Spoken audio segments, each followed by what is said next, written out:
सिरसा के पूर्व सांसद व भारतीय जनता पार्टी के वरिष्ठ नेता डॉक्टर अशोक तंवर ने कहा कि प्रधानमंत्री नरेंद्र मोदी के नेतृत्व में देश व हरियाणा के मुख्यमंत्री मनोहर लाल के नेतृत्व में प्रदेश सशक्त भूमिका में है। प्रधानमंत्री नरेंद्र मोदी के विकास के प्रति संकल्पों के चलते आज समूचे विश्व में भारत की साख बढ़ी है। वह शनिवार को हुडा सेक्टर में अपने आवास के बाहर दीवार लेखन के दौरान मीडिया से बातचीत कर रहे थे। उन्होंने कहा कि केंद्र व प्रदेश सरकार की कल्याणकारी नीतियों व योजनाओं से माहौल ये बना है कि तीसरी बार भी भाजपा सरकार बनाएगी। डॉक्टर तंवर ने कहा कि पार्टी की ओर से आरंभ किया गया चलो गांव की ओर अभियान के दौरान उनका प्रवास गांव मधु सिंघाना में था, जहां उन्होंने सामुदायिक चिकित्सा केंद्र का निरीक्षण करने पर पाया कि पूरे चिकित्सकों के साथ साथ वहां आवश्यक दवाओं का भी पर्याप्त भंडारण था। इस बात से अंदाजा लगाया जा सकता है कि यदि गांव स्तर पर आमजन के लिए सुविधाएं मयस्सर है तो शहरों में दी गई सुविधाओं का अंदाजा लगाया जा सकता है। डॉक्टर तंवर ने इस दौरान उनसे लोकसभा के चुनाव के क्षेत्र से लड़ने बारे पूछे गए सवाल पर उन्होंने कहा कि वे भाजपा की समर्पित कार्यकर्ता हैं और पार्टी उन्हें जहां सभी जो भी आदेश देगी वो उसकी पालना करेंगे। भाजपा नेता पूर्व सांसद डॉक्टर अशोक तंवर का बड़ा दावा है कि भाजपा में आने के बाद सुकून मिला है। अशोक तंवर ने बिना नाम लिए आम आदमी पार्टी पर निशाना साधा है। जिन लोगों पर भरोसा किया वो देखने में कुछ और ही थे। आम आदमी पार्टी को खाली बोतल बताया है। आप नेताओं में ना कोई दम था, ना ही इनकी कोई नियत थी। इसी वजह से उन्होंने और उनके समर्थकों ने आम आदमी पार्टी छोड़ी है। पीएम नरेंद्र मोदी और सीएम मनोहर लाल की विकसित भारत के सपने को पूरा करने के लिए भाजपा ज्वाइन की है। पूरी दुनिया का सबसे बड़ा संगठन भाजपा का है। इस बार फिर से मोदी सरकार बनाने का दावा किया है। 2024 के लोकसभा चुनाव में एनडीए को 400 सीटें मिलेंगी। भाजपा के राज में आज पूरे प्रदेश में समान विकास हो रहे हैं। अशोक तंवर का बयान है कि पार्टी और संगठन को मजबूत करने का काम करेंगे। अगर पार्टी कहेगी तो चुनाव लड़ूंगा, कौन सा चुनाव लड़ेंगे पार्टी विचार करेगी। मैं पार्टी की आज्ञा का पालन और अनुशासित नेता हूँ। सकारात्मक सोच के साथ देश को आगे बढ़ाएंगे। भाजपा ही देश को आगे बढ़ा सकती है। अशोक तंवर के निशाने पर कांग्रेस और आम आदमी पार्टी रही है। अशोक तंवर ने इंडिया गठबंधन को चोर और डकैत कहा है। इंडिया के नेता भ्रष्टाचार करते हैं। देश के लोगों को अनगिनत पैसा आईएनडीआईए के नेता डकार गए हैं। ईमानदार नेताओं का मामला इंडिया गठबंधन के साथ बनता नहीं है। इस वजह से उन्होंने आम आदमी पार्टी को अलविदा कहकर भाजपा ज्वाइन की है। देश में पीएम नरेंद्र मोदी और हरियाणा में सीएम मनोहर लाल के नेतृत्व में भाजपा की सरकार बनेगी। कांग्रेस पर अशोक तंवर ने जमकर निशाना साधते हुए कहा कि हरियाणा में कांग्रेस का कोई वजूद नहीं है। लोकसभा चुनाव में हरियाणा में कांग्रेस के पास कोई उम्मीदवार नहीं है। हरियाणा में विपक्ष खत्म हो गया है। अशोक तंवर ने सीएम मनोहर लाल और भाजपा नेताओं से माफी मांगी है। 2019 के विधानसभा चुनाव में भाजपा का 75 पार का नारा दिया था। अशोक तंवर जैसे कई नेताओं द्वारा भाजपा के खिलाफ मोर्चा खोलने से भाजपा की सीटें कम आई है। अशोक तंवर का बयान इस बार देखते हैं। हरियाणा में कांग्रेस कितनी सीटें जीतने में कामयाब होती है। कांग्रेस का जो आज नेतृत्व है उसके नाम पर तो कभी भी 15 सीटें नहीं आई हैं। कांग्रेस ने हमेशा चुनाव में सीटें कम जीतने का काम किया है। विपक्ष आज सड़कों पर घूम रहे हैं, घड़ियाली आंसू बहा रहे हैं। प्रधानमंत्री नरेंद्र मोदी के नेतृत्व में विश्व में भारत की साख बढ़ी है। कल्याणकारी योजनाओं के बूते केंद्र व हरियाणा में भाजपा की तीसरी बार सरकार बनेगी। देखिए, सुकून तो हमेशा ही है और मैं समझता हूँ कि हमारी जीवन में लड़ाई देश के लिए रही है। देश के 140 करोड़ लोग उनके लिए रही है, किसान मजदूर गरीब के लिए रही है, कर्मचारी नौजवान हमारी माताओं बहनों की सुरक्षा के लिए रही है। और इसलिए वही संकल्प पहले था, वही संकल्प आज है। लेकिन जिन जिन लोगों के ऊपर भरोसा किया आपने देखा, वो देखने में कुछ और थे। कहते हैं ना, खाली डब्बा खाली बोतल, खाली है संसार, खाली की गारंटी दूंगा, भरे हुए की क्या गारंटी। तो ये खाली की गारंटी वाले लोग थे। ये इनके अंदर ना कोई दम था, ना कोई इनकी नीयत थी। और इसीलिए मैं समझता हूँ कि मैंने भी और हमारे लाखों साथी जो हैं इस हरियाणा में, जो आज अपने सपनों का भारत बनाना चाहते हैं, विकसित भारत बनाना चाहते हैं, उन्होंने भारतीय जनता पार्टी और नरेंद्र मोदी जी के नेतृत्व में, मनोहर लाल जी के नेतृत्व में भारतीय जनता पार्टी ज्वाइन करी है और उसी में हम लोग काम करने में लगे हुए हैं। संगठन की जहाँ तक बात है, संगठन की जो क्षमता, आज पूरी दुनिया का सबसे बड़ा संगठन भारतीय जनता पार्टी है। और जिस तरीके से वो पूरी निष्ठा और ईमानदारी से ज़मीनी स्तर पर काम कर रहे हैं आज, वो अपने आप में बेमिसाल है। एक स्वार्थ की राजनीति जिस तरीके से लोग करते हैं वो वहाँ पर नहीं है।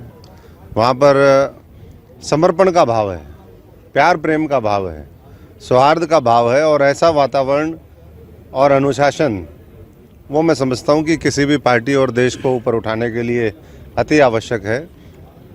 पीछे मैंने कई मीटिंगें अटेंड करी, हमारे वर्कशॉप हुई, पहले सूरजकुंड के अंदर हुई, उसके बाद और दूसरी कई मीटिंगें हुई और हर मीटिंग में मैंने देखा कि जिस तरीके से काम किया जाता है, बारीकी से जो समझ है ग्राउंड की, और उसी के अनुरूप कार्यक्रम पार्टी आज चला रही है। अभी चलो गांव अभियान कल पूरे देश में शुरुआत उसकी हुई और आप सबने देखा कि 12 लाख जगह ये कार्यक्रम एक ही दिन में इतने बड़े पैमाने पर, मैं समझता हूँ कि कोई भी पार्टी, पहली बात तो उनका संगठन नहीं है। अब हरियाणा में ही देख लो, कुछ लोग हैं जिनका 9.5-10 साल में संगठन ही नहीं है। तो ऐसी जो शक्ति है उसको देश के निर्माण में कैसे लगाया जाए, ये संकल्प लेकर के भारतीय जनता पार्टी आज लोगों के बीच में गई है। और चलो गांव अभियान में मेरा भी 24 घंटे का प्रवास था, मैं भी अभी लौटा हूं थोड़ी देर पहले ही। कल हम गए थे माधो सिंघाना, 6 बूथ की ड्यूटी मेरे पास थी और माधो सिंघाना में मैं पहले भी जाता रहा हूं और आज भी। और आप सबको पता है कि हम बिल्कुल जो कहते हैं निष्पक्ष होकर के करते हैं। अगर अच्छी बात है तो अच्छी भी कहेंगे और ख़राब बात है तो ख़राब भी कहेंगे।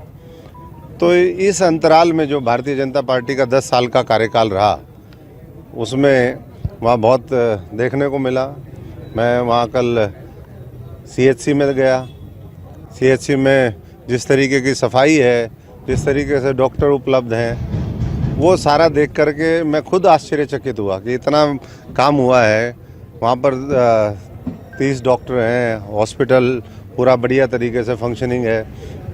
उसके बाद गौशाला में हम गए, गौशालाओं में ग्रांट तो हमने भी दी थी, 15 लाख मैंने भी अपने समय में ग्रांट दी थी, लेकिन अब सरकार की तरफ से और ज़्यादा उनकी तूड़ी के लिए 7.5-7 लाख की 2 ग्रांट आई है। वहाँ पर शेड बनाया गया है, आज हज़ारों गायें वहाँ पर हैं। तो चाहे गाय का मामला हो, चाहे गरीब समाज का मामला हो, उनकी गलियों का निर्माण हो, और इसी तरीके से हम वेटनरी सेंटर गए। कल मैंने वहाँ बच्चों के साथ जो मिडिल स्कूल, प्राइमरी स्कूल के बच्चे हैं, उनके साथ मैंने मिड डे मील किया। तो मैं समझता हूँ कि हर तरीके से गांव बहुत आगे बढ़ रहा है और समस्याएं भी वहाँ पर निकल कर के आई। वहाँ एक जोड़ की समस्या है, तो अमृत सरोवर का प्रोजेक्ट वो सरकार ने शुरू किया। 25 एकड़ में वहाँ जोड़ है, पहले वो पूरा भर जाता था, उसमें भी हमने पाइपलाइन मेरे समय में बनवाने का काम किया था। तो उन्होंने कहा कि इस तरह की जो चीज़ें हैं वो भी होनी चाहिए। तो आज ऐसे माहौल में जहाँ विपक्ष मान बैठा है हार, हो रही है जय जयकार, फिर बनेगी तीसरी बार खट्टर और मोदी सरकार, आंकड़ा होगा 400 पार, फिर होगी जय जयकार। तो ये नारा जो है वहीं से गांव से लिख के किसी साथी ने मुझे दिया। तो ऐसा भाव जहाँ पर हो तो मैं समझता हूँ कि वहाँ पूरी ऊर्जा के साथ और काम करेंगे। और मैं माधव सिंघाना के साथियों का भी धन्यवाद करता हूँ, और जो साथी हमारे साथ पूरे हरियाणा के अंदर गांव चलो अभियान में वो साक्षी बने, और गांव में पुरजोर तरीके से जिन्होंने अपनी बात को हमेशा रखा है और आज भी आने वाले समय में गांव को आगे ले जाने का संकल्प है, मैं उनका धन्यवाद करता हूं। बात की जाए तो राजनीति की कि आपके लोकसभा सांसद आप रह चुके हैं, अब आपकी क्या प्रायोरिटी रहेगी? लोकसभा का चुनाव लड़ेंगे या आगे प्रदेश की राजनीति के हिसाब से विधानसभा का चुनाव लड़ेंगे? प्राथमिकता दिल्ली जाने की रहेगी या चंडीगढ़? देखिए, मेरी प्राथमिकता, मैं ज़मीनी स्तर का आदमी हूँ, ज़मीन पे ही पैदल चलता हूँ, साइकिल चलता हूँ, आगे भी ज़मीन पे रह कर के काम करना चाहता हूँ। बाकी संगठन ने जो जो दायित्व जब जब दिया तो उसको हमने पहले भी निभाया है और आने वाले समय में भी बखूबी निभाने का काम करेंगे। हम तो अभी भारतीय जनता पार्टी में नए हैं। मैंने तो कल मीटिंग थी एक, मैंने उनको कहा जी हम तो नर्सरी में दोबारा एडमिशन ले रहे हैं। तो यहाँ की संस्कृति, संस्कार, कार्यशैली, यहाँ काम करने का तरीका, वो सब हम सीख करके, और मैं समझता हूँ कि जिस तरीके से भी पार्टी का जो आदेश होगा उसको निभाने का काम करेंगे। पूरे हरियाणा के अंदर हमारे साथी हैं, हमारे बहुत ही संघर्ष जिन्होंने साथियों ने किया है और पूरे हरियाणा के अंदर उत्साह है। जब से मैं और हमारे सभी साथियों ने भारतीय जनता पार्टी ज्वाइन करी है, बहुत उत्साह भाजपा के नेताओं में, कार्यकर्ताओं में है और साथ में मैं समझता हूँ हमारे साथियों में भी है और कॉमन मैन में भी है कि मेरे को बहुत लोग कहते हैं, बोले भाई आप सही जगह आ गए। तो लोगों को लगता था कि भाई नहीं, हम तो जहाँ भी जाते हैं यहीं रहने का ही मामला है राजेंद्र जी। लेकिन मैं इतना कह सकता हूँ, चोरों का साथ अशोक तंवर ने ना दिया है ना दूंगा। अगर मेरे को पता चलेगा कि भाई ये डकैत है, अगर आप ये सोचो कि भाई मैं वहीं पड़ा रहा हूँ, तो मैं नहीं समझता कि हम बाबा साहब के दिखाए हुए रास्ते पर चलने वाले लोग हैं, जिन्होंने कहा है कि गुनाह करने वाले से गुनाह सहने वाला ज़्यादा बड़ा गुनाहगार होता है। तो उसी संकल्प को लेकर के हम आज भी आगे बढ़ रहे हैं। अशोक तंवर कहाँ से चुनाव लड़ेंगे?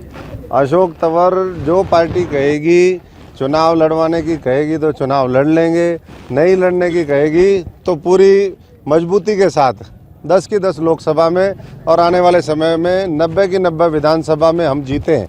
ये टारगेट लेकर के 100% रिजल्ट हम हमारे इस प्रदेश से हरियाणा जो 10 की 10 लोकसभा देता है, 90 विधानसभा है, उसके लिए हमारा काम करेंगे। भारत की संस्कृति, भारत का गौरव आगे बढ़े, हमारे हर वर्ग की ताकत बढ़े, ये हमारा कौन लक्ष्य। सा चुनाव लड़ेंगे अशोक तंवर? मैंने स्पष्ट बता दिया कि पार्टी काम करने के लिए कहेगी संगठन में तो वो भी करेंगे और कोई और जिम्मेदारी देगी तो वो भी निभाने का काम करेंगे। लक्ष्य एक है कि पहले से बड़े मार्जिन के साथ हरियाणा की 10 की 10 हम लोकसभा जीते। पिछली बार एक हरियाणा के बाहर की सीट थी जो पहले नंबर पे आई थी। हमारा लक्ष्य होगा कि हरियाणा की जो टॉप 3 सीटें पूरे देश की हों लोकसभा की, सबसे बड़े मार्जिन 7 लाख, 8 लाख, 10 लाख, जितना वो हो सके उतने मार्जिन के साथ। विपक्ष के पास तो उम्मीदवार ही नहीं है। अब मुझे बता दीजिए कि जितना आज जो सो कॉल्ड विपक्ष है, उनका ज्वाइंट भी उम्मीदवार नहीं है।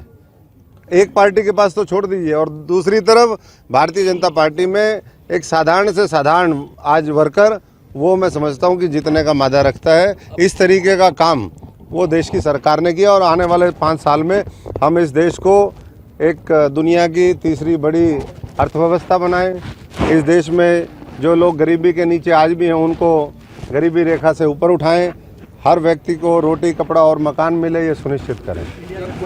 आंदोलन पे हैं सर, पूरी कोशिश कर रहा है। देखिए, वो संपर्क कर रही है, पार्टी मंत्रियों ने उनसे वार्ता करी है।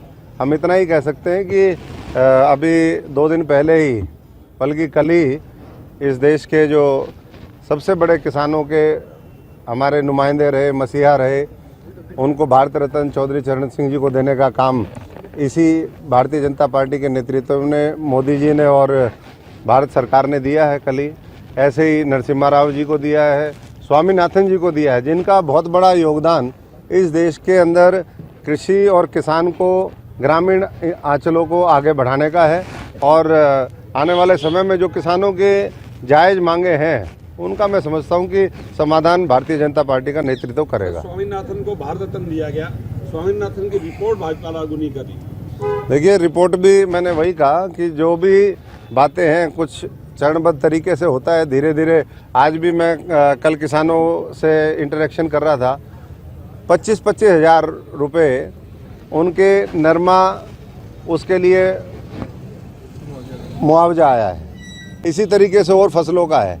अगर एक एक किसान की पिछले अगर उठा करके देखो, जो साल का देती है सरकार, वो तो अलग है, लेकिन लाखों रुपए उनके खाते में डालते हैं। और भावांतर से लेकर के तमाम और योजनाएं हैं। और मैं समझता हूँ कि किसानों का सम्मान, किसानों का सशक्तिकरण, किसान देश में सबसे मजबूत हो, ये लक्ष्य लेकर के आने वाले 5 साल फिर मोदी सरकार काम करेगी। आपकी पुरानी पार्टी आम आदमी पार्टी का क्या वजूद मानते हैं सेंट्रल लेवल और हरियाणा के लेवल पर? देखो, उन्होंने तो पहले ही अपना जो करना था, अब उसकी ना चर्चा करें तो मैं समझता हूँ कि अब तो ये जो हरियाणा का मानचित्र है, इससे वैसे ही गायब हो जाएंगे। और दूसरी बात ये है कि वो पैकिंग उन्होंने शुरू कर दी है हरियाणा से। वो उनका मॉडल ऐसा ही है, थोड़े दिन जाओ, थोड़ा किसी से साँठ-गाँठ करो कुछ, उसके माध्यम से दूसरे प्रदेशों में जहाँ सरकार है वहाँ अपने आप को और मजबूत करने की कोशिश करो। लेकिन आज दिल्ली से लेकर के पंजाब, सब जगह मैं समझता हूँ कि ये जो चुनाव होगा, उसमें पूरी तरीके से वो बेनकाब हो जाएंगे। उनका मॉडल जिस तरीके से वो बोलते थे वो मॉडल मुझे नहीं लगता कि देश अब उसको कबूल करने वाला है।